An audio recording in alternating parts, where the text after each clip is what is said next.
The key roles in Scrum include the product owner. They're responsible for defining and prioritizing the product backlog and ensuring the value delivered by the development team. The Scrum Master. They're responsible for facilitating Scrum events, removing obstacles, and coaching the development team and the entire organization on agile principles. The development team is a cross-functional group responsible for delivering potentially shippable increments of the product.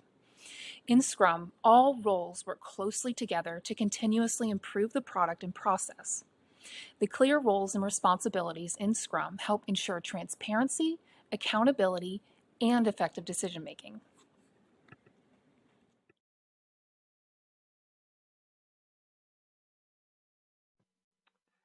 Here's the thing, ladies and gentlemen. We have these three team members of Scrum, these three roles, right?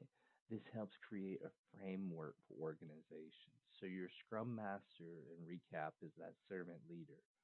That person that's kind of reducing the barriers of communication, any impediments in the way, and kind of speeds along the process and kind of guides the team on a trajectory path to continuous improvement and success. The project owner is going to be the individual that owns the process, right? And they're more liaison with, but overall, they're kind of like that stakeholder that you need to keep updated on the process.